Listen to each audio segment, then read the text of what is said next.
நான் எப்படி பார்க்குறேன்னா வந்து இப்போது சைனாவில் பார்த்தீங்கன்னா லூசி ஜியான்னு ஒரு கிராண்ட் மாஸ்டர் இருக்கார் மார்ஷியல் ஆர்ட்ஸ். அவருக்கு 118 வயசு. அவர் வந்து இப்போ சமீபத்தில் இறந்துட்டார். அவர் அந்த ஏஜில் கூட வந்து பறந்து அடிக்கக்கூடிய ஒரு கிராண்ட் மாஸ்டராக இருந்தார். அதே மாதிரி தான் இந்த கேரக்டரும் நம்ம சேனாபதியும் வந்து இஸ் அ கிராண்ட் மாஸ்டர், வர்மக்கலையில் ஒரு கிராண்ட் மாஸ்டர். இப்போ இவங்களுக்கெல்லாம் ஒரு பொதுவாக ஒரு குவாலிட்டி என்ன இருக்கும்னா டிசிப்ளின், அப்புறம் ஹேபிட்ஸ். அதாவது மெயினாக வந்து நம்ம கல்ச்சர் பார்த்திங்கன்னா இந்த தியானம், யோகா இதெல்லாம் பண்ணக்கூடிய கேரக்டர். ஃபுட் ஹேபிட்ஸு, அதாவது ஒரு வேளை தான் சாப்பிடுவாங்க. இந்த மாதிரி கட்டுப்பாடோடு இருக்கக்கூடிய ஒரு மார்ஷியல் ஆர்ட்ஸ் கிராண்ட் மாஸ்டருக்கு வந்து வயசு ஒரு பொருட்டே கிடையாது. அவங்க அந்த ஏஜில் இருந்தால் கூட அவங்க ஆக்டிவாக இருப்பாங்க. இப்போ பார்த்திங்கன்னா இப்போ வந்து சூப்பர்மேனுக்கு ஏஜ் கிடையாது. இப்போ அதே பார்த்திங்கன்னா இப்போ அயன் ஃப்ளெமிங்கோடைய புக்கில் வர அந்த பாண்டு கேரக்டர் இப்போ கால்குலேட் பண்ணி பார்த்திங்கன்னா 102 வயசு. நம்ம அப்படியே பார்க்குறோம். பாண்டு அவரை நம்ம ரசிக்கணும், அந்த மாதிரி தான் நான் பார்க்கணுன்னு நான் விரும்புகிறேன்.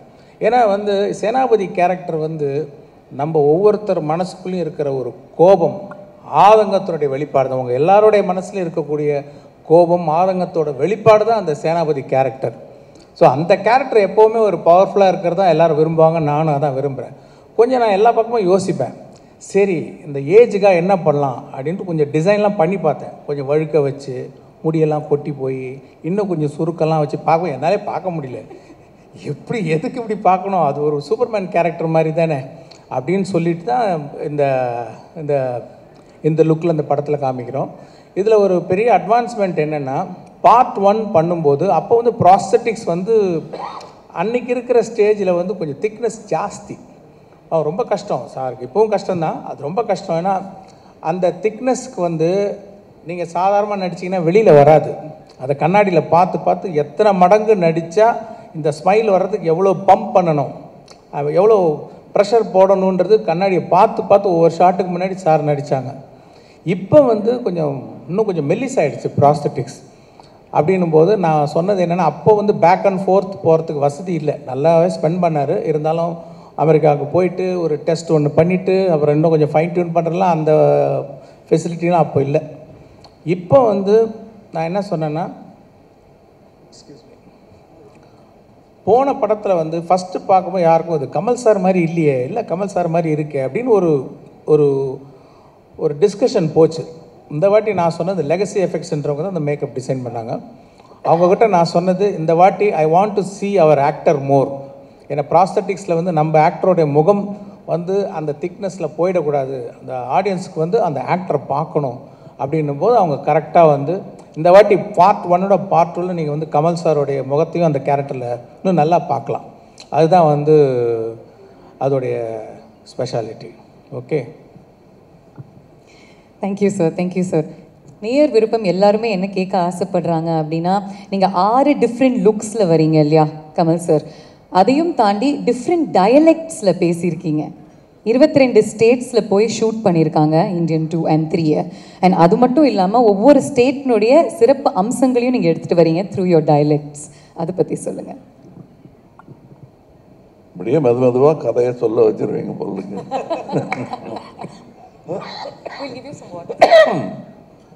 பட் உண்மை என்னன்னா, முதல்ல இந்த படத்தை பார்க்க போகிறவர்கள், தேங்க்யூ, பார்க்க போகிறவங்க சாதாரண ரசிகர்கள், நானும் அதான்னு வச்சுக்கங்களேன். இப்போ என்ன செய்ய போகிறாங்க, இப்போ எனக்கு பதிலாக இன்னொரு நடிகரை வச்சே அவர் இந்தியன் 2 பண்ணுறாருன்னு வச்சுக்கோங்க, அவரோட தம்பி வந்துட்டாருங்க அப்படின்னு பண்ணுறாருன்னு வச்சுக்கோங்க.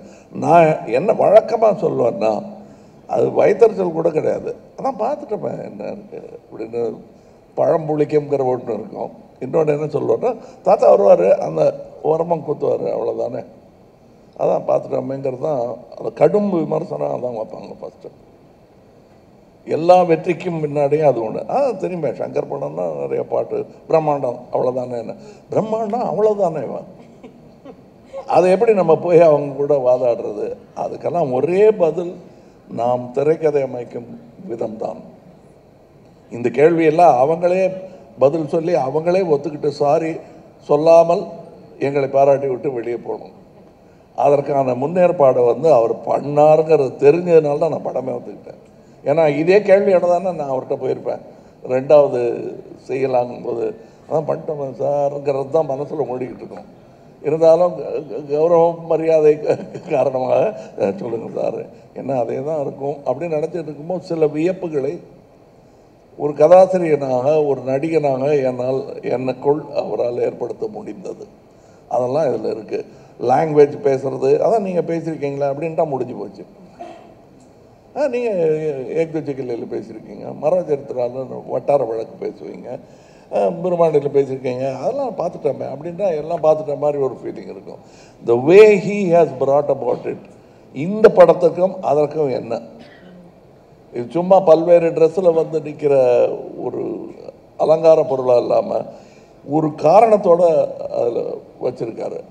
அது கொஞ்சம் கஷ்டமான விஷயந்தான். அதுவும் என்ன பண்ணிட்டாருன்னா இவர் அந்த மாதிரி வித்தியாசமான மொழிகள் வர்ற நேரத்தில் வசதியாக நடிகனுக்கு வசதியாக ஷாட் வைக்கல, அவர் கதைக்கு வசதியான ஷாட்டு தான் வச்சார். அவர் நடிகனுக்கு என்னென்னலாம் இடைஞ்சல் உண்டோ மூஞ்சியில் பிளாஸ்டர் ஒட்டி ட்ரெஸ்ஸும் போட்டு லைட்டு நிறையா போட்டு ஏசிலாம் பண்ணாங்க. பட் அதுக்கெல்லாம் தாண்டி இன்னும் சொல்ல போனால் சில ஷூட்டிங் கேன்சல் பண்ண வேண்டியதாக இருந்தது. உள்ளெல்லாம் எறும்பு விடுற மாதிரி இருந்தது சார், ரொம்ப முடியல அப்படின்னு சொல்லி அரை மனதோடு என்னை விட்டாங்க. 3-4 நாள் மறுபடியும் வேலை செய்ய முடியல. இதையெல்லாம் கடந்து எனக்கு இப்போ இந்த காட்சி அமைப்பு சொல்லிட்டு இருந்தேன், வேற்று மொழியில் பேசணும், அதை நீளமான இதில் ஒரே ஷாட்டில் பேசணும், கரெக்டாக இருக்கணும், பல்வேறு ஆக்ஷன்ஸை அதில் சேர்த்து வச்சுருப்பார். இதெல்லாம் நீங்கள் படம் பார்க்கும்போது கிடைக்கிற சந்தோஷம் தனி. செட்டில் இருந்தவங்களே அதை ரசித்தாங்க. இன்னும் சொல்ல போனால் இவரே ரசித்தார் அதை. அதுதான் எனக்கு ஃபஸ்ட்டு ஆடியன்ஸ் ரியாக்ஷன். அதெல்லாம் இருக்குது படத்தில். பட் அது ரொம்ப விளாவரியாக இப்போ நடிச்சு காட்டுன்னு சொல்லி மிமிக்ரி மாதிரி பண்ணி அதை கெடுத்துடக்கூடாது. டெஃபினட்டாக இல்லை, நீங்கள் இவ்வளோ இன்டெப்த் சொல்லும் பொழுது அந்த காட்சிகள் நாங்கள் பார்க்கும் பொழுது உங்களுடைய வார்த்தைகள் எங்களுடைய காதில் ஒலிக்கும். We'll remember these words. அதனால் இது சூப்பர்ஃபிஷியலாக பார்க்க மாட்டாங்க யாருமே. தே நோ எவ்வளோ டெப்த்தோடு நீங்கள் ஒவ்வொரு விஷயத்தையும் யோசித்து பண்ணியிருக்கீங்க, எவ்வளோ ஹார்ட் ஒர்க்கோடுன்னு. இல்லை, ரசிகர்களுடைய கருணைக்கு வந்து அளவே கிடையாது. அவங்களுக்கு பிடிச்சி போச்சுன்னா எங்களுடைய ஒரு சில பிழைகளை மன்னிச்சுட்டு நல்லா பண்ணியிருக்காரு அப்படின்றத வழக்கமான ஒரு வார்த்தை, குழந்தைய கொஞ்சிற மாதிரி கொஞ்சிடுவாங்க. அப்படி தான் என்ன 60-65 வருஷமாக கொஞ்சிக்கிட்டு இருக்காங்க. அதுக்கு என்றென்றும் நன்றி கடன் பட்டவன். ஏன்னா நான் வந்து பண்ண எல்லாமே பர்ஃபெக்டாக பண்ணிட்டேன். நான் உலக சினிமாக்களை நான் பார்த்துக்கிட்டு இருக்கேன். என்னை விட சிறப்பாக நான் செய்த காட்சிகளை வேறு உருவத்தில் அவர்கள் செய்யும் போது அட்டே இப்படி பண்ணியிருக்கலாமேன்னு யோசிக்க வைக்கக்கூடிய இளைஞர்கள் நிறையா பேர் இன்றைக்கி வந்துட்டாங்க. அதுக்கு நடுவில் என்னை அன்பின் காரணமாக மட்டுமே தோளில் தூக்கி வைத்திருக்கிறார்கள் என்ற சந்தேகம் எனக்கு ரொம்ப நாள் உண்டு. சூப்பர். சங்கர் சார், இவ்வளோ வருஷமாக நீங்கள் வந்து இந்த ப்ராஜெக்ட்டுக்கு ஒர்க் பண்ணியிருக்கீங்க, வெவ்வேறு இடங்களுக்கு போயிருக்கீங்க, டஃப் கண்டிஷன்ஸில் ஒர்க் பண்ணியிருக்கீங்க. கண்டிப்பாக ஒரு ப்ரொடியூசர்னுடைய சப்போர்ட் ரொம்பவே முக்கியமாக இருந்திருக்கும். a few words on Subaskaran அவர்கள். அதான் இந்த படம் முதல்ல வந்து வேற ஒரு ப்ரொடியூசருக்கு பண்ணுறதா இருந்தது. அப்போது அது கேள்விப்பட்டு அவர் ஒரு சிறந்த நண்பராக பழகுவார்.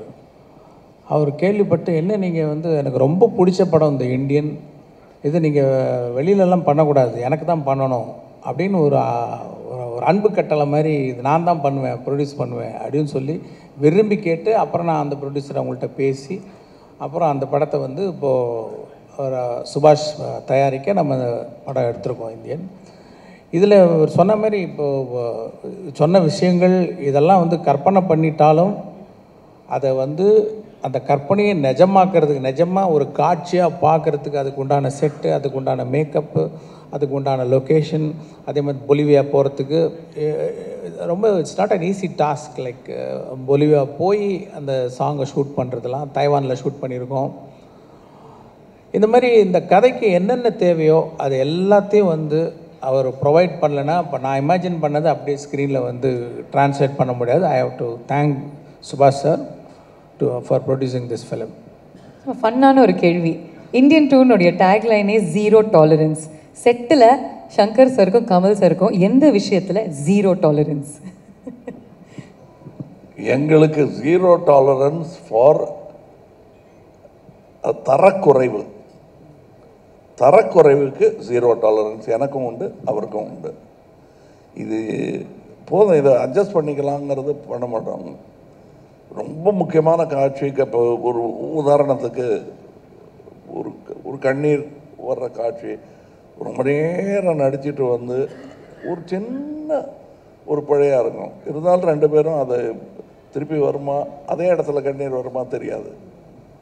ஏன்னா அது என்னையும் தாண்டிய ஒரு உணர்வு. அது ஆனால் 2 பேருமே அதுக்கு முயல்வோம். அந்த மாதிரி நிறைய இது இருந்திருக்கு. இன்னும் ரொம்ப இது ப்ரெஸ் மீட்டுங்கிறதுனால தற்பெருமை சொல்லிக்கிறோங்கிறது இல்லை. நான்லாம் வந்து சத்யா ஸ்டுடியோவில் செட்டு போட்டிருக்காங்க அடிமை பெண்ணுக்கு, பர்மிஷன் கிடைக்குமா அந்த செட்டு கலைக்கிறதுக்கு முன்னாடி போய் பார்க்கணுன்னு ஆசைப்பட்டிருக்கேன். அந்த மாதிரி ஜெய்ப்பூரையே கொண்டு வந்து பண்ணியிருக்காங்கன்னு. அந்த மாதிரி படத்துலலாம் நடிக்க முடியுமான்னு ஏங்கினது ஒன்று. கிட்டத்தட்ட அதை விட பிரம்மாண்டமான செட்டில் எனக்காக என் படத்துக்காக போடுறாங்கங்கும்போது எனக்கு நான் முதல் நாள் அந்த செட்டுக்கு போகும்போது அனுபவிக்க முடியாதபடி மூஞ்சியெல்லாம் மேக்கப் போட்டு அரிக்குது, நீளமான டயலாக், இப்படி அதை அனுபவிக்க முடியாமல் பண்ணிட்டார் இவர். சாரி சொல்றாரு. இப்போ நான் தேங்க்யூ சொல்லிட்டு இருக்கேன், அவர் சாரி சொல்லியிருக்காரு. அது ஒரு செட்டு போட்டிருக்காங்க. அது யாராக இருந்தாலும் அது உள்ளே வந்ததும் அப்படியே மலைத்து போகிற அளவுக்கு அதுக்கான பொருட்கள் மெட்டீரியல்ஸ் இந்த ஊரில் கிடைக்கல. அதுக்காக வெயிட் பண்ணாங்க. ஒரு 2-3 நாள் தள்ளி போகும்னு சொன்னால் என்ன சட்டுன்னு ஆரம்பிக்கலாமேன்ற அந்த செட்டை பார்த்தது தான் எனக்கு தெரிஞ்சது. இட்ஸ் ஒர்த் இட்டுன்னு. நீங்களும் பார்க்கத்தான் போகிறீங்க. அதை நான் சொன்னதில் எந்த இம்மி அளவும் குறையாத அளவுக்கு இருக்குது. அந்த செட்டு வியப்பாக இருக்கும். அது ஒரு ஒரு ஒரு ஒரு பாதி படத்தை இதுலேயே எடுத்துடலாமேன்னு தோணும். ஆனால் அது 10 நிமிஷம் கூட வராது அந்த படத்தில். அந்த மாதிரி நிறைய பிரம்மாண்டங்கள் இந்த படத்தில் இருக்குது. அண்ட் ஒரு இடத்துல டைரக்டர் மாதிரியே கதையும் ஒரு இடத்துல நிற்காது. வேறு ஊருக்கு போயிட்டுருக்கணும். Waiting for it's really really looking forward to it. ஒரு சில லெஜெண்ட்ஸ்க்கு மட்டும்தான் ஒரு கொடுப்பினை இருக்கும் அப்படின்னு சொல்லுவாங்க.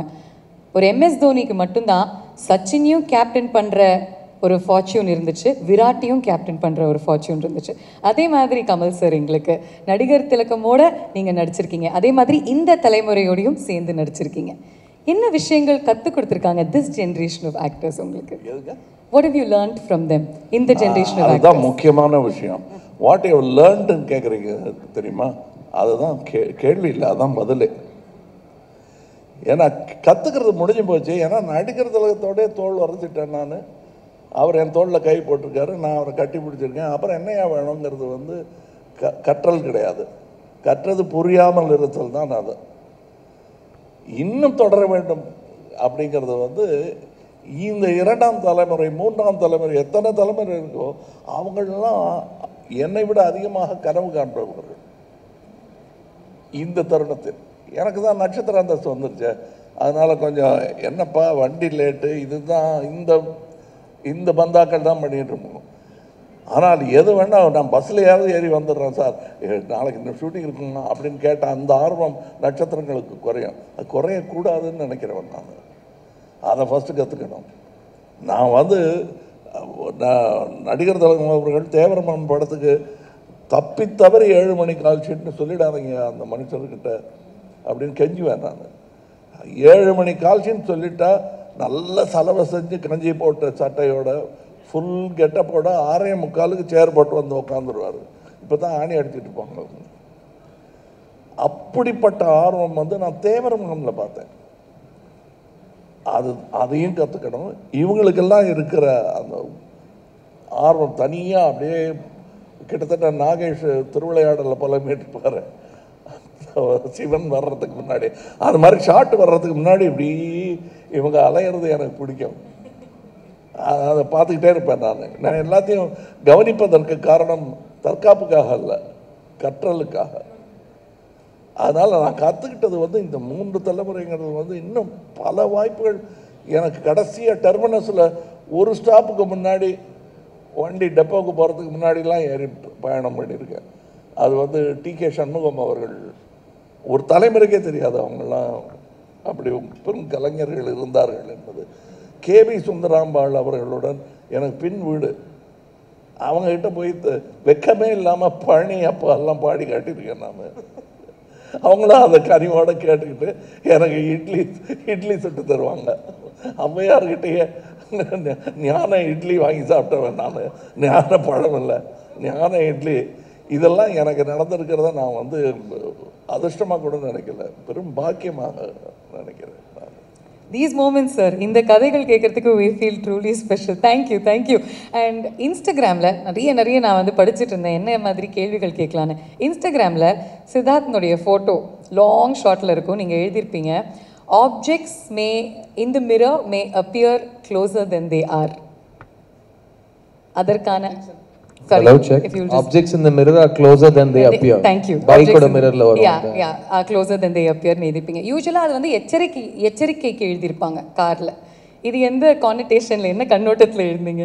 ஏன்னா அவர் என் மேல் காட்டும் அன்பிற்கும் அவர் மேல் நான் வைத்திருக்கும் மதிப்பிற்கும் நாங்கள் ரொம்ப நாள் கழித்து தான் பேச ஆரம்பித்தோம், சந்திக்க ஆரம்பித்தோம்.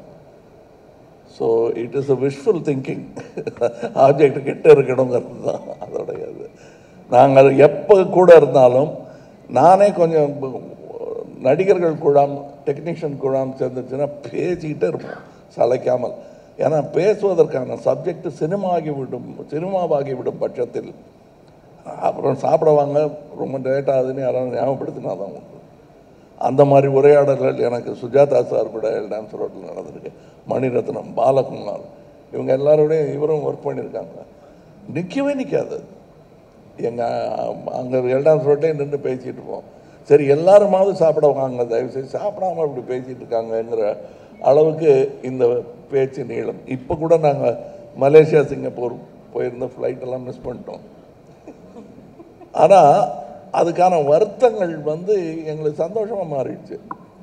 அப்போ ஃப்ளைட்டு கிடையாதா, இப்போ பேசிக்கிட்டே கார்லேயே போயிடலான்ற மாதிரி எல்லாரும் சந்தோஷமாக. அது எங்களை ஃப்ளைட் மிஸ் பண்ணவங்க மாதிரி தெரிஞ்சிருக்காது. இல்லாத ஃப்ளைட்டில் ஒரு டிக்கெட் வாங்கிட்டு சந்தோஷத்தில் இருக்கிற மாதிரி இருக்கும். நான் that's what I meant. I wish we were closer even long before. அதான். How does this make you feel, Sid? இந்த மாதிரி வார்த்தைகள் எஸ்பெஷலி உங்களுடைய குரு கிட்ட இருந்து. வேணாம், சும்மாவே உணர்ச்சி வசப்பட்டவர். இவ்வளோ பேருக்கு எதிர்க்க அவரை அழ வைக்க வேண்டாம்னு நினைக்கிறேன். ஓகே, சேனாபதி தாத்தானுடைய கம்பேக்கே ஒரு காஸ் ஃபார் செலிப்ரேஷன்.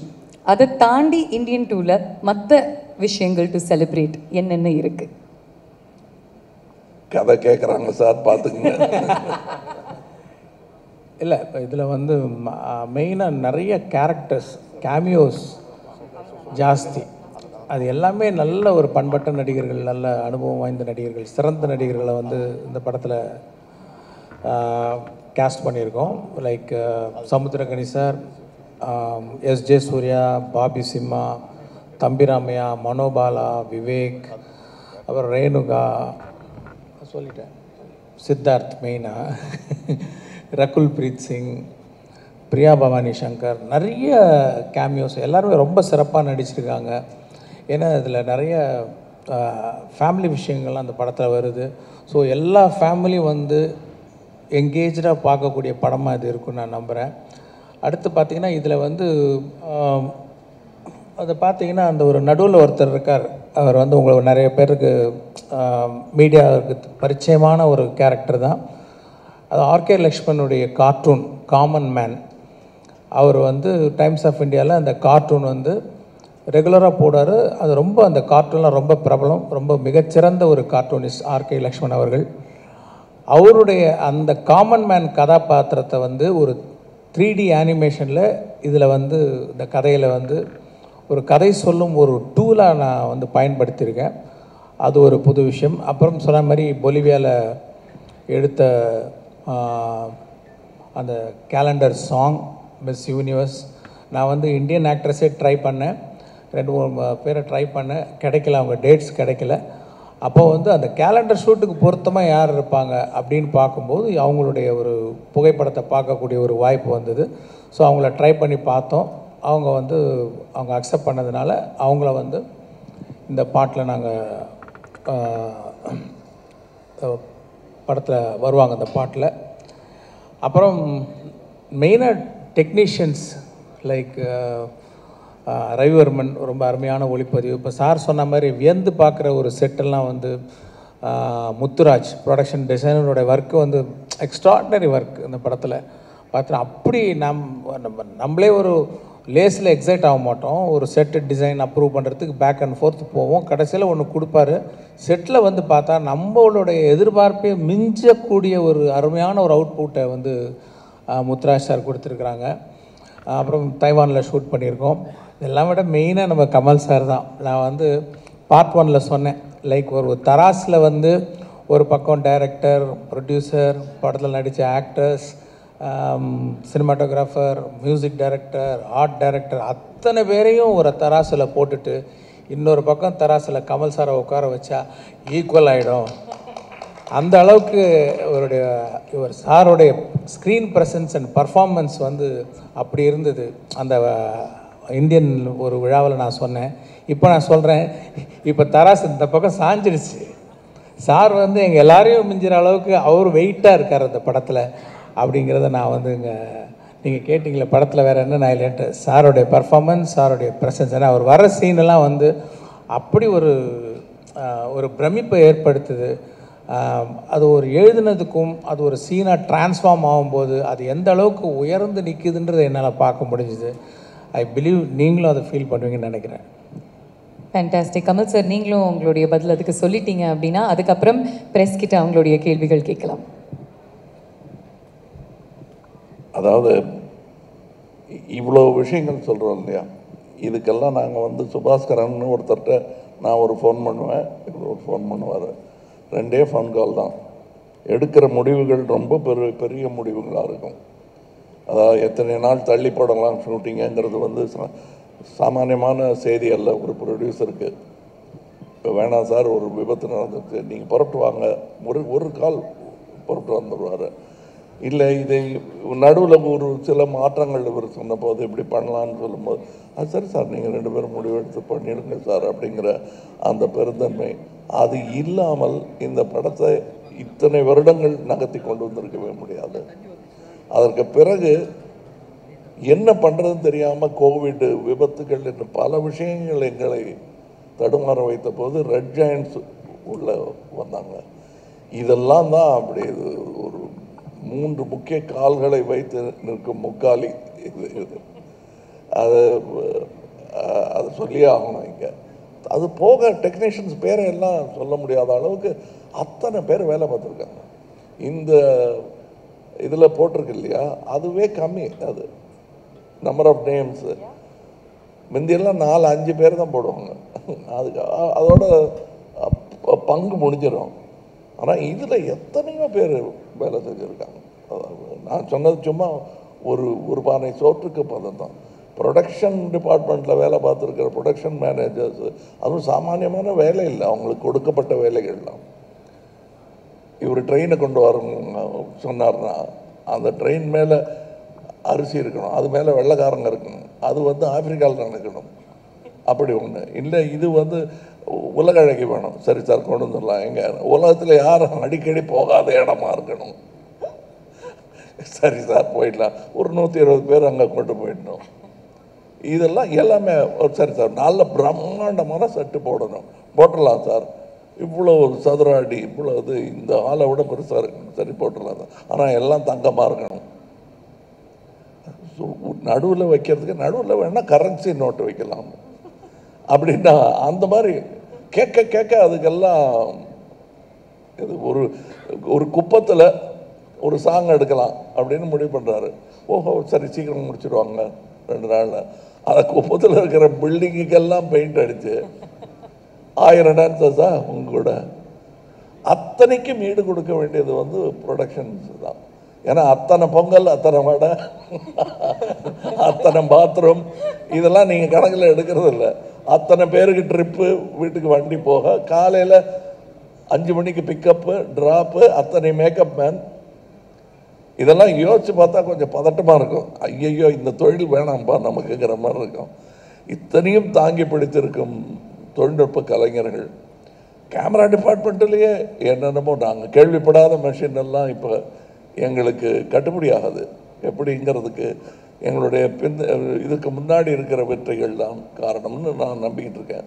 விஷயங்கள் இந்த படத்தில் எல்லாருக்கும் இருந்த கஷ்டங்கள், அந்த கஷ்டங்களை எப்படி தாண்டி வந்தாங்க, அதை தாண்டி எவ்வளோ பெரிய ஒரு முதலீடு, எவ்வளோ பெரிய செலவு, எவ்வளோ பெரிய ஒரு விஷன் அண்ட் ஆம்பிஷன் அப்படிங்கிறதுலாம் நீங்கள் கேட்டிங்க. முக்கியமாக இந்த இந்தியன் 2 படம், இந்தியன் 1 ஒரு செகண்டுக்கு மறந்துடுங்க. இந்தியன் 2 படம் நீங்கள் ஏன் தியேட்டருக்கு வந்து பார்க்கணுங்கிறதுக்கு காரணம், 2 முக்கியமான காரணம் இங்கே இருக்காங்க. பட் அதை தாண்டி இந்த படம் பேசுகிற சமூக கருத்து, இந்த படம் பேசுகிற சமூக அக்கறை, அது வந்து ரொம்ப ரொம்ப ஒரு ரிஃப்ரெஷிங்காக முக்கியமான ஒரு ஸ்டாண்ட் பாயிண்ட், ஒரு பாயிண்ட் ஆஃப் வியூவாக நான் கருதுகிறேன். ஸோ இப்போ இருக்கிற யங்ஸ்டர்ஸ், நீங்களாம் எங்களை மாதிரி தியேட்டரில் போய் இந்தியன் 1 பார்க்கல இல்லையா? ஸோ அது ஒரு செகண்டுக்கு மறந்துடுங்க. இந்தியன் 2 தியேட்டரில் பார்க்குறப்போ உங்களுக்குள்ள எங்களுக்கு எப்படி இந்தியன் 1 பார்க்குறப்போ ஒரு கோபம் எழுந்துச்சோ, சிஸ்டத்தை ஒன்றுமே பண்ண முடியாதா, ஒரு தனிப்பட்ட மனிதனா, ஒரு சாதாரண குடிமகனா உங்களால் என்ன பண்ண முடியுங்கிற கேள்வி எல்லாத்துக்கும் இந்த படத்தில் இவங்களோட வாழ்க்கையில் இருக்கிற அனுபவத்தை வச்சு இவங்க ஒரு கதை சொல்லியிருக்காங்க. அண்ட் அது நான் ரொம்ப இன்ஸ்பைரிங்காக, ஆஸ் அன் ஆக்டர் எனக்கு ரொம்ப இன்ஸ்பைரிங்காக இருந்துச்சு. அண்ட் டெஃபினட்டாக வரப்போகிற தலைமுறைக்கும் இந்த இந்தியன் 2 பேசுகிற இந்த சமூக அக்கறை, ஒரு இண்டிவிஜுவல் சிட்டிசனோட ரெஸ்பான்சிபிலிட்டிஸ், இது எல்லாமே ரொம்ப அழுத்தமாக சொல்லியிருக்காங்க. So please come to the theatre on July 12th for these 2 legends, but also to see a new cinema and to see இது வரைக்கும் நீங்கள் பார்க்காத, இப்போ எல்லாரும் ஊழல் பற்றி நிறைய படம் எடுத்துட்டோன்னு சொல்கிறாங்க, பட் ஊழலை பற்றி இந்த அளவுக்கு 0 டாலரன்ஸோடு எடுக்கப்பட்ட படம் Indian 2. I can guarantee you it will be a very memorable and refreshing experience for you. And இதை தாண்டி நான் 2 பேர்கிட்டையும் நான் ரொம்ப நாளாக வெயிட் பண்ணிட்டு இருக்கேன். ஒரு 2 சின்ன கேள்வி கேட்டுடுறேன். ஃபர்ஸ்ட் சங்கர் சார் கேட்டுடுறேன். சங்கர் சார், நீங்கள் ஒரே நேரத்தில் Indian 2, Indian 3 and game changer எடுத்திருக்கீங்க. ஐ திங்க் இன் வேர்ல்டு ஹிஸ்ட்ரியில் யாருமே இந்த மாதிரி 3 படங்களை ஒரே நேரத்தில் எடுத்தது கிடையாது. அதை பற்றின ஒரு just your personal feeling about that, எப்படி உங்களால் பண்ண முடியுது? பிகாஸ் நான் அவங்கள நேரில் பார்த்துருக்கேன். அவர் வாய்ஸ் கூட ரைஸ் பண்ண மாட்டாருங்க, அவர் செட்டில் கத்தியே பேச மாட்டார். ஆனால் அவர் வந்து அந்த ஒரு ரூலர் மாதிரி செட்டை நடத்துவார், ஒரு எம்பரர் மாதிரி நடத்துவார். ஆனால் எங்கேயுமே ஒரு கோஷமே இல்லாமல் அவர் பண்ணுவார். It's unbelievable. அண்ட் நான் நேரில் பார்த்துருக்கேன். So daily Shankar sir set நாங்கள் பார்க்குறப்போ எப்படி இருக்கோ, உங்களுக்கு டெய்லி எல்லா செட்டுமே அப்படி இருக்கிறது. How to you deal with it and what is your experience sir? இது நான் எதிர்பார்க்கவே இல்லை ஆக்சுவலாக, இப்படி ஒரு சுச்சுவேஷன் வரும்ன்ட்டு. ஒரு படம் முடிச்சுட்டு தான் அடுத்த படம் பண்ணுங்கிறது தான் என்னோடய பாலிசி. ஆனால் சூழ்நிலை வந்து ஒரே நேரத்தில் 2 படம், அப்போ அந்த இது வந்து 3 படமாக வர பார்ட் 3 வேறு ஆகிடுச்சு. அது சுச்சுவேஷன் வந்துருச்சு. லைக் ஓகே, நீச்சல் அடித்து தான் அவனை எதிர் நீச்சல் அடித்து அவனை குதிச்சாச்சு. ஸோ நான் நீச்சல் அடிச்சிட்டு இருக்கிறேன். அதில் மெயினாக எனக்கு என்ன அட்வான்டேஜ்னால், இந்த கரோனா பீரியடில் வந்து எப்போ வேணால் இந்தியன் எப்போ ஸ்டார்ட் ஆகும்னு தெரியல. ஆனால் ஒரு வேளை ஸ்டார்ட் ஆச்சுன்னா நம்ம தயாராக இருக்கணுன்ட்டு இந்த கரோனா பீரியட் பூரா உட்காந்து இந்தியனுக்கு உண்டான எல்லா வேலைகளையும் முடிச்சிட்டேன். ரைட்டிங் ஒர்க்கு, அப்புறம் ப்ராப்பர்ட்டிஸ் லிஸ்ட்டு, காஸ்டியூம்ஸு, என்னென்ன ப்ரீ ப்ரொடக்ஷன் ஒர்க் இருக்கோ எல்லாத்தையும் முடிச்சு வச்சுட்டேன். நேராக போனால் கேமரா பிரித்து ஷூட் பண்ண வேண்டியதான். அந்த அளவுக்கு நான் தயாராகிட்டு அப்புறமும் எனக்கு டைம் இருந்ததுனால நான் வேறு சில கதைகள்லாம் பண்ணேன். ஸோ எனக்கு வந்து 2 படம் பண்ணும்போது இது எனக்கு பெரிய ப்ளஸ்ஸாக இருந்தது. ஏன்னா எல்லா ப்ரெப் ஒர்க்ஸும் முடிஞ்சு போயிட்டதுனால இந்தியனை பொறுத்த வரைக்கும் எனக்கு இன்னும் அதிகமாக டைம்ஸ் பண்ண வேண்டிய அவசியம் இல்லாமல் இருந்ததுனால என்னால் இன்னொரு படம் பண்ண முடிஞ்சது. அண்ட் நவ் கமல் சார், ரீசெண்டாக நீங்கள் ஒரு இன்டர்வியூவில் ரொம்ப அழகாக ஒரு ஸ்டேஜில் இன்ஃபேக்ட் சொல்லியிருந்தீங்க, ரொம்ப புரிதலோடு ரொம்ப அழகாக சொல்லியிருந்தீங்க. உங்களுக்கு பிடிச்ச படங்களில் உங்களுக்கு சில பேருக்கு ஃபர்ஸ்ட் ஹாஃப் பிடிக்கும், செகண்ட் ஹாஃப் பிடிக்கும். அப்படி பார்க்குறப்போ எனக்கு பிடிச்ச செகண்ட் ஹாஃப் இந்த இந்தியன் 3 அப்படின்னு, அந்த காரணத்துக்காக தான் நான் இந்தியன் 2 ரொம்ப எக்ஸைட்டடாக பண்ணேன்னு நீங்கள் சொன்னீங்க. அது வந்து சினிமா புரிதல் இல்லாதவங்க சில பேர் எப்படி புரிஞ்சிட்டு இருக்காங்களா, உங்களுக்கு இந்தியன் 2 பிடிக்கல அப்படின்ற மாதிரி அவங்க ஒரு ரெஃபரன்ஸ் எடுத்துகிட்டு இருக்காங்க. அவங்களுக்கு மட்டும் இல்லை, ஜென்ரலாகவே இதை கொஞ்சம் இன்னும் கொஞ்சம் அழகாக இன்னும் அவங்களுக்கு புரியுற மாதிரி ஒரு சொல்லிட்டீங்கன்னா. 6 வருஷம் டைரக்டர்கிட்ட எந்த குறையும் இல்லாமல் நான் நல்லபடியாக வேலை செஞ்சுட்டு இருந்தேன். ஒரே ப்ரெஸ் மீட்டில் என்னை அவர் ஃபோனில் கூப்பிட்டு, என்ன சார் இப்படி பண்ணிட்டீங்கன்னு வருத்தப்படுற அளவுக்கு ஆயிடுச்சு. அதாவது உங்களுக்கு 3ஆம் பாகம் ரொம்ப பிடிக்கும்னு சொன்னது, இது குழந்தைகள்கிட்ட கேட்கக்கூடாத கேள்வி. அம்மா பிடிக்குமா அப்பா பிடிக்குமான்னு. 2 பேரும் இல்லைன்னா குழந்தையே கிடையாது. அதை நீங்கள் ஞாபகம் வச்சுக்கோங்க. இது 2ம் ஒரு பாகம் தான். எனக்கு இது பிடிக்குது, ஒரு சீன் பிடிச்சிருக்கு அப்படின்னு நான் சொல்லிட்டா, அதனால் மற்ற சீன்லாம் எனக்கு பிடிக்கலைங்கிற அர்த்தத்தை நண்பர்கள் எடுக்க முடியாது. நல்ல நண்பர்கள், நல்ல விமர்சகர்கள் அந்த அர்த்தத்தில் அதை எடுத்துக்கக்கூடாது என்பது தான் என்னுடையது. நல்லா வந்திருக்கு. எனக்கு இன்னும் ஆர்வம் என்னன்னா, இந்தியன் 3 இப்போ தான் July 12th ரிலீஸ் முடிவாயிடுச்சு. எனக்கு இந்தியன் 3 ரிலீஸ் டேட்டுக்கு நோக்கி ஓடிக்கிட்டு இருக்கேன் மனசு. அதை நீங்கள் யாரும் தடுக்க முடியாது, டைரக்டரே தடுக்க முடியாது. ஏன் நானா எடுக்க சொன்னேன் 3 எடுத்துட்டீங்க. எனக்கு இப்போ அது மேலே ஆசை வந்துருச்சு, அதுக்கு நான் என்ன பண்ணுறது? அதான் நாங்கள் அப்போ ஃபஸ்ட்டு சாம்பார் தான் பிரமாதமாக இருந்தது இல்லைங்கள, ரசமும் நல்லா தான் இருந்தது. பாயசத்தை நோக்கி என் மனசு பாய்கிறது என்றால் அதற்கு நீங்கள் என்னை கோவிக்கக்கூடாது. இதுதான் உண்மை. இன்னும் நான் இந்த ப்ரெஸ் மீட்டை வந்து இந்தியன் 3 ப்ரெஸ் மீட்டாக ஆக்க விரும்பலை. ஏன்னா எனக்கு பிடித்த சம்பவங்கள் நிறைய அதிலும் இருக்கிறது, இதிலும் இருக்கிறது. Thank you Kamal sir. And Indian 2 Indian 3 இல்லை எது பிடிக்கும் நீங்கள் என்ன கேட்டிங்கன்னா எனக்கு இந்தியன் 4 தாங்க பிடிக்கும். ஏன்னா இந்த பாயசத்தை ஆல்ரெடி எனக்கு ருசி காமிச்சிட்டாங்க, கொடுத்துட்டாங்க. இந்தியன் 4ல் நான் இருப்பேன், அந்த ருசியும் சீக்கிரமாக காமிச்சிருங்க, சந்தோஷமாக இருக்குங்கிற ஒரு நம்பிக்கை தான். அங்கே சுபாஸ்கரன் அவர்கள் பேனா கேப்பை திறந்து செக் புக்கு கொண்டு வானுக்கு சைன் பண்ணுறது எனக்கு தெரியுது, மனசு ஞான திருஷ்டியில் தெரியுது. சார், நம்ம நாமக்கல் கவிஞர் சொன்ன மாதிரி கத்தியின்றி ரத்தமின்றி யுத்தம் வருதுன்னு சத்தியாகிரக பாணியில் தான் நம்ம வந்து சுதந்திரம் வாங்கணும். இந்த படத்தில் வந்து நான் வந்து காந்தி வழியில் போகிறோம், நீங்கள் போங்க, நான் வந்து நேதாஜி வழியில் போகிறேன் அப்படின்னு சொல்லி நீங்கள் சொல்கிறீங்க. இன்றைய சூழ்நிலை, இன்றைய காலகட்டம், சமூகம், இன்றைய அரசியலுக்கு எதிராக நம்ம வந்து நேதாஜி வழியில் போகணுமா, அந்த கோபத்தையும் அந்த இதையும் எடுக்கணும்னு இந்த படம் சொல்ல வருதா, அப்படி வரணும்னு நீங்கள் நினைக்கிறீங்களா? அதாவது நம்ம கலைஞர்களாக எல்லா காலகட்டத்தையும் தொட்டு பார்க்கலாம், கவிஞர்களாக எல்லா உணர்வுகளையும் உணர்ந்து பார்க்கலாம், தப்பு இல்லை, அதுபடி தான் வாழணுங்கிறது இல்லை. இது வந்து ஒரு கலை படைப்பு. ரௌத்ரம் பழகு என்று பாரதியார் சொல்லிட்டதுனால எல்லார்கிட்டையும் பழக வேண்டியது இல்லை. அந்த மாதிரி இந்த நேதாஜியின் வீரத்தை ஒட்டுமொத்தமாக மறக்க வேண்டிய அவசியம் கிடையாது நமக்கு. காந்தியின் பொறுமையை ஒட்டுமொத்தமாக இழக்க வேண்டிய அவசியமும் நமக்கு கிடையாது. இது ரெண்டையும் எப்படி கம்பைன் பண்ணுறதுங்கிறது யோசிக்கணும். நேதாஜியின் வீரம் என்பது வெட்டுக்குத்து மட்டும் இல்லைங்க. அந்த பயணம் பாருங்கள், அந்த பட்டினி பாருங்கள், அந்த திரட்டல், ஒன்று திரட்டல், அந்த திறமை, எந்த விதத்திலும் நம்முடைய தலைவர்களை ஒருத்தரை பிடிக்கும் ஒருத்தரை பிடிக்காதுன்னு சொன்னது இந்த பார்ட் 2 பார்ட் 3 வர்ற வம்பு தான் வரும். ஏன்னா ஒருவர் இல்லாமல் இந்த சுதந்திரம் கிடச்சிருக்காது. காந்தி மட்டும்தான் வாங்கி கொடுத்தாருங்கிறதே என்னால் நம்ம எல்லாம் பல்முனை தாக்குதல், அது தாங்க முடியாமல் வெள்ளைக்காரன் ஓடி போனது தான் உண்மை. ஒரு பக்கம் வன்முறை தாக்குதலும் இருந்தது, ஒரு பக்கம் அஹிம்சை தாக்குதலும் இருந்தது, சட்டபூர்வமான தாக்குதலும் இருந்தது. அத்தனைக்கும் மேலாக மக்கள் குரல் மேலே எழுந்தது. அது எனக்கு இந்த படத்தை பற்றி இவர் சொல்லும் போது எல்லாரும் இந்த பேன் இண்டியன் ஃபிலிம்களா இது அப்படிங்கிறாங்க. Pan Indian thought, pan Indian குற்ற உணர்வு, பேன் இண்டியன் கடமை உணர்வு, பேன் இண்டியன் வீரம். தேவையான நேரத்தில் இது எல்லாம் ஒன்றாய் குவிக்க வேண்டிய கடமை நமக்கு இருக்கிறது. அதனால் இந்த படம் இதை மட்டும்தான் சொல்லுகிறதுன்னு நினைக்கக்கூடாது. நாம் ஒரு ப்ரூஸ்லி படம் பார்க்குறோன்னா வெளியே வந்து உங்கள் மாமா மச்சான மூஞ்சியில் மீதின்றது அல்ல அதோட கருத்து. அது அப்படி பாருங்க, ஒரு கலையை எப்படியெல்லாம் கொண்டு போயிருக்கான் அந்த ஆள் ரசிச்சுட்டு வீட்டுக்கு வந்து எல்லாரோடையும் உட்காந்து சந்தோஷமாக விருந்து சாப்பிட்டுட்டு அதை விமர்சனப்படுத்த வேண்டும். இது ஒரு கலை படைப்பு. இதில் உங்களுக்குள் இருக்கும் வில்லனை சுட்டி காட்டுவது தான் படத்தில் வரும் வில்லனே. எல்லாருக்குள்ளேயும் ஒரு வில்லன் இருக்கு, ஒரு ஒரு ஒரு கான்ஷியன்ஸ் வேணாம் செய்யாதேன்னு நீங்கள் தவறுகளே செய்யும் பொழுது ஒரு குரலுக்கு நீங்கள் செவிசாய்க்க மறந்ததுனால்தான் அந்த தவறே நிகழ்ந்திருக்கும். தடிக்கு விழுறதுலேருந்து தற்கொலை பண்ணிக்கிறதுலேருந்து எதை எடுத்துக்கிட்டாலும் நீங்கள் உங்கள் மனசில் சொல்லிக்கொண்டே இருக்கும் ஒரு நியாயமான குரல், வேண்டாம் இதை செய்யாதேன்னு. நல்லது செய்யும் போதும் பல சிக்கல்கள் நமக்கு வரும்போது இல்லை செய்யுங்கன்னு அப்படி சொன்னதுனால தான் சங்கர் பார்ட் 2 பார்ட் 3 எடுக்கிறாரு.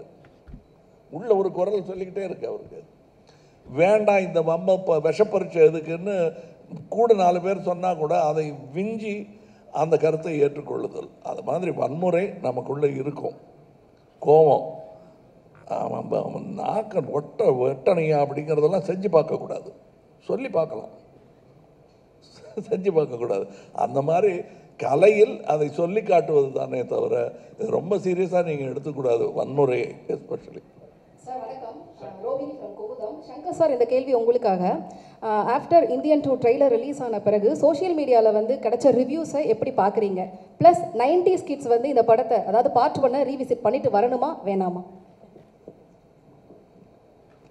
இல்லை, சோஷியல் மீடியா வந்து அதை நம்ம அக்செப்ட் பண்ணி தான் ஆகணும். ஏன்னா அதில் வர நல்ல விஷயங்கள் எடுத்துக்கணும், நெகட்டிவிட்டி சில தேவையில்லாத விஷயங்கள் நம்ம அவாய்ட் பண்ணிடணும். மெயினாக சோஷியல் மீடியாவில் வந்து நெகட்டிவான விஷயங்கள் வரும்போது அதனுடைய யூசர் நேம் அந்த ப்ரொஃபைலுக்குள்ளே போய் பார்த்தா அவங்க யாருன்னு தெரியுது. ஸோ அதில் வந்து எந்த அளவுக்கு உண்மை இருக்கா இல்லை வந்து வேணும்னுட்டு நெகட்டிவிட்டி பரப்புகிறாங்களான்றது புரிஞ்சிக்க முடியுது. ஸோ அதை நம்ம அண்டர்ஸ்டாண்ட் பண்ணிவிட்டு அதை எப்படி பேலன்ஸாக எடுத்துக்கணுன்றது புரியுது. அடுத்தது என்ன கேட்டிங்க? இந்த படத்தை ரீவிசிட் பண்ணிட்டு வரணுமா, அதாவது இந்தியன் 1 வந்து ரீவிசிட் பண்ணணுமான்னு கேட்டேன். பண்ணாலும் நல்லது தான், பண்ணாமல் வந்தாலும் இந்த படம் ஒர்க் ஆகும். கமல் சார், சங்கர் சார் உங்களுக்கு ஒரு கேள்வி. சொல்லுங்கள். இந்த மாதம் 30ஆம் தேதி வந்தால் ஜென்டில்மேன் ரிலீஸ் ஆகி 31 வருஷம் நிறைவடையுது. 31 வருஷத்தில் உங்களுடைய நிறைய ஆசைகள் நிறைவேறி இருக்கும். நிறைவேறாத ஆசைகள் ஏதாவது பட்டியல் சொல்ல முடியுமா? நடிகர் திலகத்தை இயக்காதது உள்பட. இல்லை, அது நிறையா இருக்குங்க. வந்து நிறைவேறாததை விட நிறைவேறினதை நினச்சி நான் ரொம்ப சந்தோஷப்படுறேன். அதில் மெயினாக வந்து கமல் சாரோட 2 படம் பண்ணிட்டேன். இப்போது அது மூணு படமாக ஆயிடுச்சு. வேறு என்னங்க வேணும்? நிறைவேறதை வச்சு நான் சந்தோஷப்படுறேன். கமல் சார் இந்தியன் ஃபஸ்ட்டு பாட்டில் வந்து உங்களுக்கு 3 ஜோடி இருந்தது. இதில் 3 அழகான ஹீரோயின் இருந்தும் உங்களுக்கு ஜோடி இல்லை, அது உங்களுக்கு வருத்தம் இருக்கு? அதாவது என்னுடைய ஜோடி அப்படிங்கிறது வந்து ஒரு பெண்ணாக தான் இருக்க வேணுங்கிறது இல்லை. ஏன்னா காரணம், கல்யாணத்தோடு முடிஞ்சு போய்டாது வாழ்க்கை. ஒரு இளைஞன் அப்படிங்கிறதோட முடிஞ்சு போயிடாது. இப்போ எல்லாருமே தாத்தா வராருன்னு சொல்கிறத சந்தோஷமாக ஏற்றுக்கிட்டு இருக்கேன். அதுக்கு முன்னாடியே வித்து போட்டவர் சங்கர், அவருக்கு நன்றி சொல்லணும். மணிரத்னத்துக்கு நன்றி சொல்லணும். 30 வயசு 35 வயசுக்குள்ளே என்னை இந்த மாதிரி வேஷங்கள் போட்டதுனால வயோதிக பயம் என்பதை இந்த இருவரும் வைத்தியம் பண்ணி நீக்கிட்டாங்க என்கிட்ட. இதை விட பெரிய பயம் ஒரு கதாநாயகனுக்கு எதுவுமே இருக்க முடியாது. ஐயோ, இந்த மாதிரி இளவட்டங்கள்லாம் வர்றாங்களே, சுற்றி நான் ஒரு மரத்தை சுற்றினா 3 மரத்தை சுற்றி ஆடுறானே அந்த ஆள் அப்படிங்கிற பயமெல்லாம் இல்லாமல் பெருந்தன்மையுடன் they made me age gracefully in my mind. அதனால் எனக்கு ஜோடி இல்லைன்னு இவங்களுக்கெல்லாம் நல்லா ஜோடியை பார்த்து கல்யாணம் பண்ணி தலையெல்லாம் அரிசி ஏறுற அளவுக்கு அச்சதை போட்டு இதெல்லாம் பார்க்கணுன்னு ஆசை வரவழைச்சிட்டாங்க அவங்க. அதுக்கு நன்றி தான் சொல்லணும். ஜோடி இல்லையான்னு எத்தனை நாள் தான் வருத்தப்பட்டு இருக்கிறது. ராமானுஜாச்சாரியோடைய ஜோடி அந்த திருவரங்கன் தான். என்ன திடீர்னு பக்தி பேசுகிறேன்? நான் எல்லாம் பேசுவேன். அது அவருக்கு ஜோடி இல்லையே அப்படின்னா அதெல்லாம் ஒரு வாழ்க்கையில் ஒரு கட்டம். அதை நான் ரொம்ப ரசித்தேன். இதில் எனக்கு ரொம்ப பிடிச்சிருந்தது இந்த படத்தில். அது போய் எத்தனை பாட்டு எத்தனை டான்ஸுலாம் கேட்டுட்டு இல்லாமா, எத்தனை குத்து, அதில் எத்தனை செத்து நீங்கள் படத்தை எடுத்தீங்க அப்படின்னு கேட்டால் தான் சந்தோஷமாக இருக்குது. எங்கள் ஒரு செக்யூர் ஆக்டர்னு கேள்விப்பட்டிருக்கீங்கல்ல, இவ்வளவு செக்யூர் ஆக்டர் நான் உலகத்தில் பார்த்தது கிடையாது, பார்க்கவும் மாட்டேன். அவர் இருக்கிற ஒரே காரணத்துக்காக தான் நான் ஷூட் பண்ண எல்லா ஷாட்டும், நான் பேசின எல்லா வசனமும் படத்தில் இருக்குது. அவர் அவ்வளோ செக்யூரான ஒரு ஆக்டர்.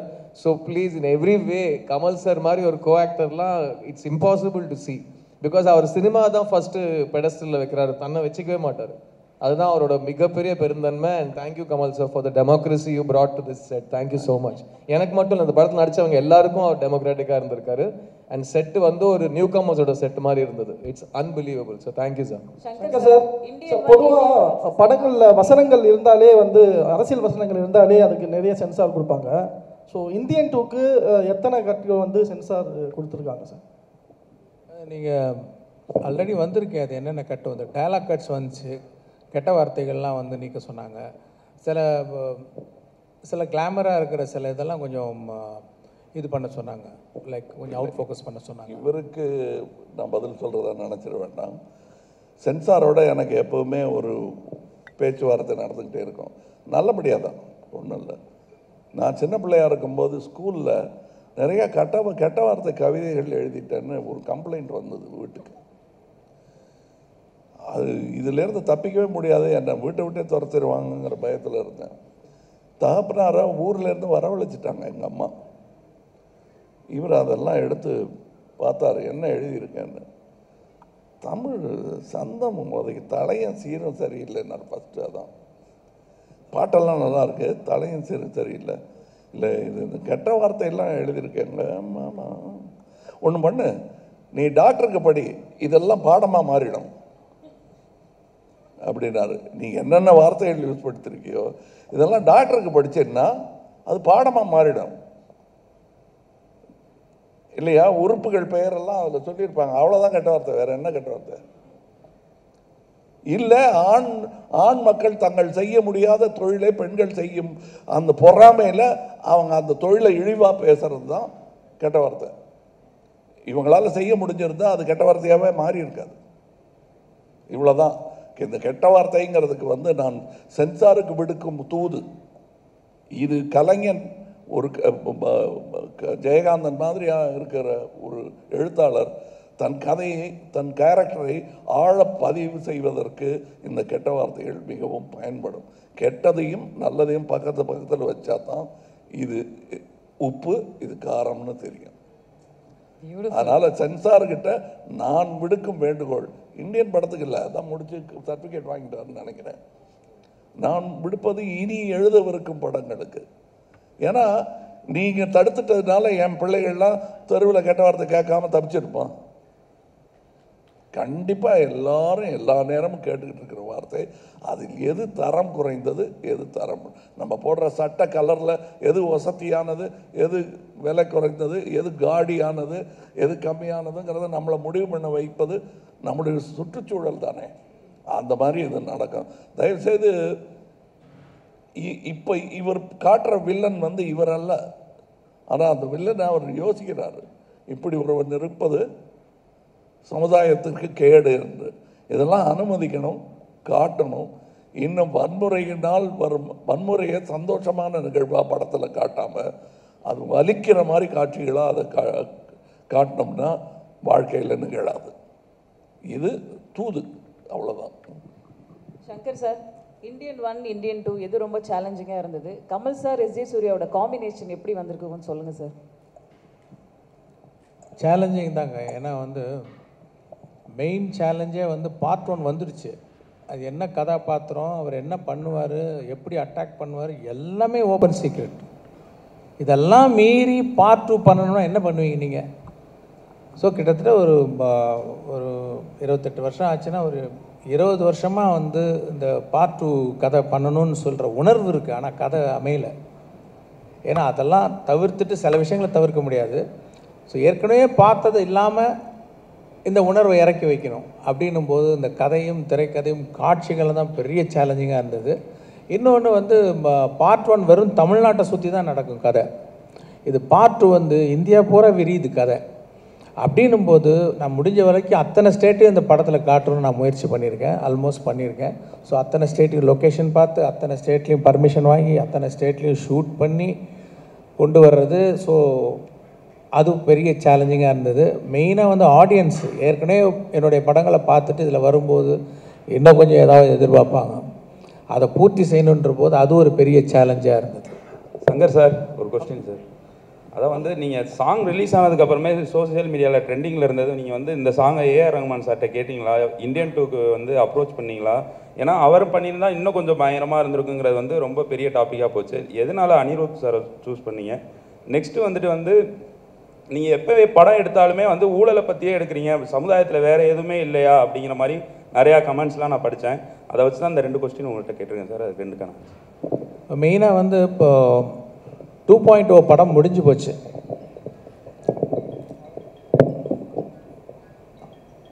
2.0 படம் முடிஞ்சு போச்சு. ஆனால் என்னென்னா அதோடைய சிஜி, அந்த பெரிய பேர்டு கேரக்டர் அவர் சிஜி கம்பெனி ப்ராமிஸ் பண்ண டயத்தில் நான் எதிர்பார்த்த மாதிரி அவங்களால டெலிவர் பண்ண முடியல. அப்படின்னும் போது அதை அப்படியே படத்தில் விட்டால் அது கண்டிப்பாக ஸ்பாயில் பண்ணிவிடுன்றக்கா திருப்பி ஸ்க்ராட்ச்லேருந்து அந்த பேர்டை க்ரியேட் பண்ண வேண்டிய ஒரு சுச்சுவேஷன் வந்துச்சு. ஸோ அந்த பேர்டை திருப்பி க்ரியேட் பண்ணி அதோடைய போஸ்ட் ப்ரொடக்ஷன் விஎஃப்எக்ஸ்லாம் முடியறதுக்கு 1 வருஷம் ஆகும் அப்படிங்கிற ஒரு சூழ்நிலை வந்தது. அதுக்குள்ளே நான் அந்த கதையை நான் ரெடி பண்ணிட்டேன், சார்கிட்டையும் ஃபுல்லாக சொல்லிட்டேன். அவங்களும் வந்து அந்த கதை பிடிச்சிருக்குன்னு சொன்னாங்க. ஸோ பிப்ரவரி, அதாவது இந்த 2.0 வந்து நவம்பர் ரிலீஸ் ஆச்சுன்னு நினைக்கிறேன், அக்டோபர் ஆர் நவம்பர். பிப்ரவரியில் நாங்கள் ஷூட்டிங் போகிறதுக்கு ரெடி ஆகிட்டோம் இந்தியன் படத்துக்கு. சாரும் வந்து பிப்ரவரி டேட்ஸ்லாம் கொஞ்சம் ஒதுக்கி வச்சு போயிடலாம் அப்படின்ற மாதிரி சொன்னாங்க. அப்போது ரஹ்மான் பேக்ரவுண்ட் ஸ்கோர் பண்ணிகிட்ருக்காரு. ஸோ 2.0 பேக்ரவுண்ட் ஸ்கோர் வந்து ஹெவி, ரொம்ப கஷ்டம். அது பெரிய பேர்டன் அவருக்கு. ஸோ அது மேலே நீங்கள் சாங்கையும் போய் கம்போஸ் பண்ணி கொடுங்கன்னு கேட்டோன்னா ப்ராக்டிக்கலாக it's very difficult for Rahman sir.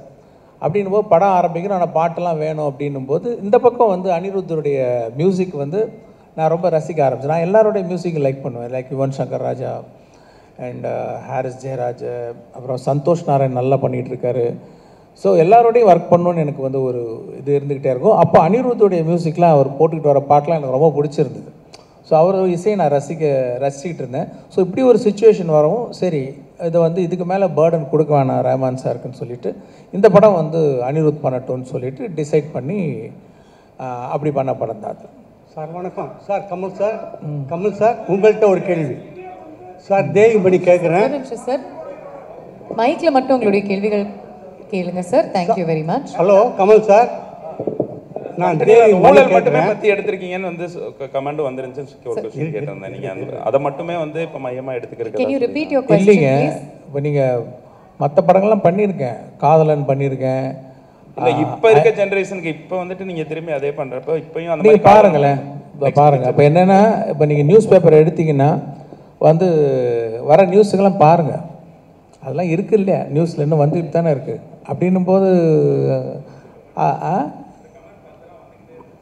இல்லை சொல்லிட்டாருங்க பதில். சார் குட் ஆன்சர் சார், முடிச்சிட்டிங்க சார். நான் தேவிமணி கேட்குறேன். அதாவது இந்த மாதிரி சமூக விழிப்புணர்வு உள்ள படங்களை வந்து அரசியல் கட்சிகள் வந்து தங்களுடைய வளர்ச்சிக்கு பயன்படுத்திக்குவாங்க. இந்த இந்தியன் 2 படத்தை உங்களுடைய அரசியல் அதாவது மன்னிக்கணும், உங்களுடைய அரசியல் பயணத்துக்கு பயன்படுத்திக்கலாம். நான் மட்டும் இல்லைங்க, நேர்மையான எந்த அரசியல்வாதியையும் பயன்படுத்திக்கலாம். அத்தனை நல்ல அரசியல் இந்த படம் பேசுகிறது. அதாவது பேன் இண்டியன் படமான்னு கேட்குறாங்க. கதாநாயகனே பேன் இண்டியன், அந்த கதையே பேன் இண்டியன். இந்தியா தான் இது. கதாநாயகி யாரும் இல்லையேன்னு கேட்டாங்க. பாரத மாதா தான் கதாநாயகி. அப்படி பார்த்துக்கலாமே. அது ஒரு தாய் மகனுக்கு உண்டான பாசக்கதையாக கூட இருக்கலாம். அது அவ்வளவு விஷயங்கள் இருக்கு. கண்டிப்பாக இது அரசியல் புரிதலும் உணர்வும் மக்களுக்கு வர வேண்டும் என்னும் ஒரு எண்ணத்தை மனதில் வைத்து எடுக்கப்பட்ட படம் தான். எனது கட்சிக்கு மட்டுமல்ல, அனைத்து கட்சிகளுக்கும் நல்ல யோசனை சொல்லக்கூடிய விஷயங்கள் இந்தியன் 2வில் இருக்கிறது. அதாவது மற்றவங்களாம் வந்து படம் பார்க்க வைக்கிறதுக்காக சொல்லலை, நல்ல அரசியல் பண்ண வைப்பதற்காக சொல்லுகிறேன். அது நன்றி சார். சங்கர் சார், அரசியல் சம்பந்தப்பட்ட எந்த கேள்வியும் வேண்டாம். ரிகார்ட்ஸ் டு தி மூவி நீங்க கேள்விகள் நான் கேட்கறத சொல்றீங்க, நான் கேட்கிறேன். சங்கர் சார், இந்த படம் அதாவது இந்தியன் வந்து அரசியல்வாதிகள் அதிகாரிகளோட ஊழலையும் குறையையும் தப்பையும் சொன்ன படம். ஆனா இப்போ ஒரு அரசியல்வாதியே இந்தியன் 2ல நடிக்க வச்சிருக்கீங்க. அப்ப சார் அரசியல் இல்லை, எப்படி ஹேண்டில் பண்ண கஷ்டமா இல்லையா உங்களுக்கு சார்? நான் அப்படிலாம் இல்லைங்க. நான் காமன் மேன் பாயிண்ட் ஆஃப் வியூவில் தான் படம் எடுக்கிறேன், கதை எழுதுகிறேன். அந்த பாயிண்ட் ஆஃப் வியூவில் தான் நான் எடுத்திருக்கிறேன். ஓகே, ஒரு பொதுவான question shall me here sir. இந்த क्वेश्चन வந்து ரெண்டு பொதுவான क्वेश्चन. இந்தியன் 1 வரும்போது இந்தியா எப்படி இருந்துச்சு, இந்தியன் 2 இப்போ வரும்போது இந்தியா எப்படி இருக்குன்னு நினைக்கிறீங்க? ஈவன் சங்கர் சாரும் இதுக்கு பதில் சொல்லலாம், கமல் சாரும் இதுக்கு பதில் சொல்லலாம். எஸ்பெஷலி சங்கர் சாரோட ஆரம்ப கால படங்கள்ல இருந்து அவரோட படங்கள்ல வந்து இந்த கரப்ஷன் இது மேல ஒரு கோபம் இருக்கும். நீங்க எது பர்சனலா வந்து பாதிக்கப்பட்டிருக்கீங்களா?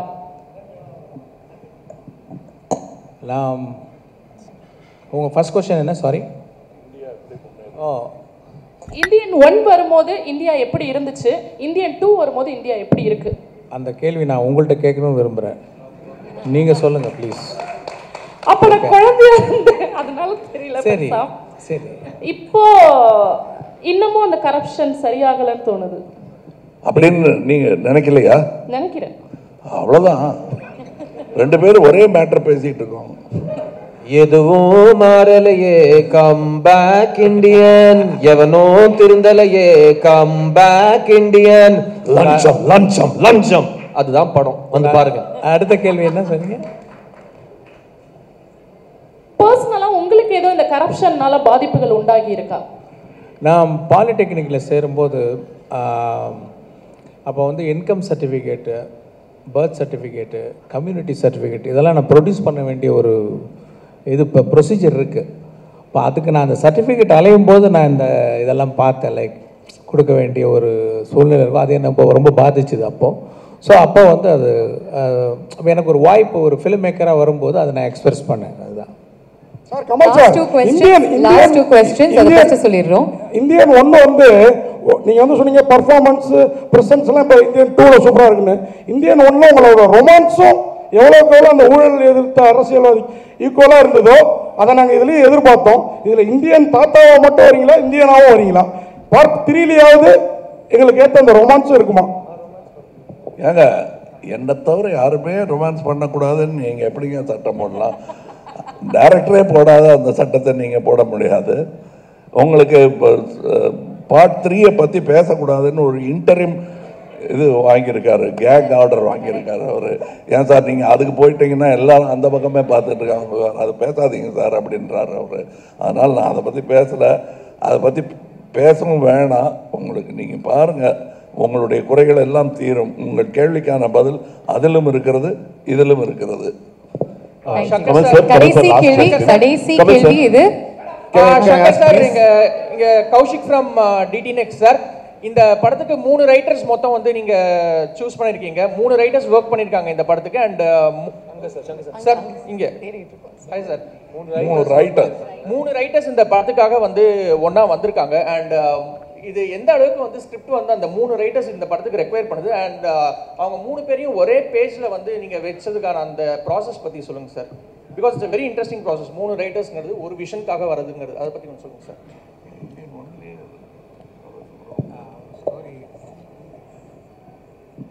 இப்போ என்னென்ன தேடுறது தாங்க. லைக் வந்து நான் ஒரு கதை ஒன்று எழுதுகிறேன், எனக்கு வந்து என்னோடய எக்ஸ்ப்ரெஷன் மட்டும் பத்தலை. ஏன்னா நான் படித்த புஸ்தகங்கள், நான் கேள்விப்பட்ட விஷயங்களை பேஸ் பண்ணி நான் ஒரு கதையும் ஒரு திரைக்கதை ஒன்று எழுதுகிறேன். அது ஒரு வசன வடிவாக வரும்போது அது இன்னும் ஒரு நல்ல ஒரு எழுத்தாளர், இன்னும் நிறைய படித்த வந்து வேறு ஒரு விதமாக வந்து எல்லாத்தையும் பார்க்குற ஒரு எழுத்தாளர் கிட்ட போயிட்டு வரும்போது, இல்லாட்டி எல்லாமே என் குரலாக இருக்கும். ஒரு ரைட்டர்கிட்ட போயிட்டு வரும், ஒவ்வொரு கதாபாத்திரத்துக்கும் வேறு வேறு குரல் ரொம்ப ஒரு அழகாக வரும். அது அந்த ஒரு காரணத்துக்காக தான் நம்ம வந்து ஒரு ரைட்டர்கிட்ட கொடுக்குறோம். அவங்க அதை பண்ணி கொடுக்குறாங்க. அது நமக்கு வந்து லேஸில் திருப்தி வராது தான் இன்னும் தேடிக்கிட்டே இருப்போம். இன்னும் தேடும்போது சரி இன்னும் ஒரு ரைட்டர்கிட்ட போகும்போது இன்னும் சில விஷயங்கள் கிடைக்கும் அப்படின்றதுக்காக ஃபஸ்ட் டைமாக நான் வந்து மல்டிபிள் ரைட்டர்ஸ் நான் ட்ரை பண்ணியிருக்கேன். they did a good job. Like sir last கேள்வி சார், இந்த சைடுல இருந்து மைக் வச்சிருக்காங்க சார். சார் வணக்கம். இங்க to your right. Yes sir. Second row. Sir 2 விஷயங்கள் வந்து இந்தியன் அப்படின்னு எடுத்துக்கிட்டாலே வந்து எப்போவுமே வந்து மக்களுடைய கவனத்தை கவரும். ஒன்று வந்து வாஸ் ப்ராஸ்தெட்டிக்ஸ், தி அதர் வாஸ் வர்மம். இது வரைக்கும் இந்த செகண்ட் பார்ட்டில் வர்மம் பற்றி கொஞ்சம் டீட்டெயில்டாக there's going to be an episode அப்படின்னு சங்கர் சார் அவருடைய இன்டர்வியூஸில் வந்து முன்னாடி சொல்லியிருக்காரு. இதுக்காக நீங்கள் எடுத்துக்கிட்ட மெனக்கெடல், இந்த பார்ட்டில் உங்களுடைய வர்மத்துக்காக நீங்கள் பண்ண வேண்டிய ட்ரைனிங், அதை பற்றி if you can throw a little light on it, it will be very helpful. நிறைய கதையிலேயே இருக்குது, எங்கே வரும்னு கேட்காதீங்க, அது பேச முடியாது. பட் கதையிலேயே எங்கிருந்து இவன் கற்றான், எதனால் இதை கற்றான், யார் கற்றுக் கொடுத்தார்கள், இந்த விஷயங்கள்லாம் இருக்குது கதையில். அது பகுதி பகுதியாக சொல்லப்பட்டிருக்கிறது. என்னை பொறுத்தவரையிலும் அதுலேயே கூட எனக்கு என்ன தோணுச்சுன்னா, அடடா இன்னும் இதெல்லாம் சொல்லியிருக்கலாமே அப்படின்னு அவரே சொன்னார் இல்லையா. 2வது பகுதி எடுப்பதை பற்றி எண்ணமே இல்லை. இதே எப்படியாவது ஆடியன்ஸை கொண்டு போய் சேர்க்கணுங்கிற எண்ணம் தான் இருந்தது. படத்தில் எல்லாரும் அதை ரசிக்கும் போது அதை சொல்லியிருக்கலாமே, எதை சொல்லியிருக்கலாமேன்னு தோணி விட்டதையெல்லாம் சாதித்து மறுபடியும் கையில் எடுக்கக்கூடிய படம் தான் இந்தியன் 2. அதில் நீங்கள் பார்ப்பீங்க நிறையா வர்மக்கலையை பற்றிய விஷயங்கள் இருக்குது. அந்த வர்மக்கலை மார்ஷல் ஆர்ட்ஸ் மூலம் எப்படி உலகமே இணைகிறது என்பதை ஒரு சின்ன காட்சியிலெல்லாம் காட்டியிருக்காரு. அந்த காட்சியை சொல்லிட்டேன்னா அப்புறம் அதுக்கு ஒரு தனியாக ஒரு ஃபோன் கால் வரும். அதை ஏன் சார் சொன்னீங்க, அதை பார்க்கட்டுமே, அவங்க பார்க்க விட மாட்டேங்க போல் இருக்க அப்படின்னு சொல்லிடக்கூடாது. அதுக்காக அந்த காட்சி செய்ய சொல்லலை. பட் உலக மார்ஷல் ஆர்டிஸ்ட் எல்லாம் தமிழ் கலையை எப்படி மதிக்கிறார்கள் என்பது படத்தில் உங்க அனுமதியோட ஒரு அடிஷன் சார். இதுல ஒரு விரலால வர புரட்சி என்னன்னு நீங்க எலெக்ஷன்ல பார்த்திருக்கீங்க. அதே விரலால் இன்னொரு புரட்சி ஒரு வர்மத்துல காட்ட போறாரு. அதையும் இந்த எலெக்ஷனுக்கு அப்புறம் இந்த படத்துல பாருங்க please. Sir, Kamal sir. Last question for the day. Last question, please. Shankar sir, one fanboy ஒரு question sir. Like Indian franchise தாண்டி ஒரு beautiful creative collaboration with Kamal sir once again ஏதாவது possible எதிர்பார்க்கலாமா? Indian franchise தாண்டி இன்னொரு collaboration Kamal சாரோட. எந்த கதையை பண்ணாலும் அவர் ஒரு தடவை வந்துட்டு போவாருங்க மைண்டில். We are waiting sir. எங்க பாய்ஸ் 2 வந்தாலும் அவர் தாங்க ஃபர்ஸ்ட் வருவாரு. Thank you.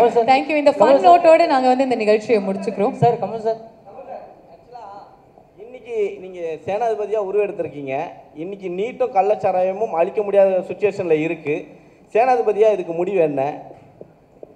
அதாவது நான் கள்ளச்சாராயத்தை பற்றி பல இடத்துல பல ஊடகங்களில் சொல்லியிருக்கேன். இது எல்லாரையும் பாதிக்கிற விஷயங்கிறதுனால இதோட பேசிட்டு நிறுத்திடுறேன். கள்ளச்சாராயம் வருவதற்கான காரணமே மது விலக்குத்தான்.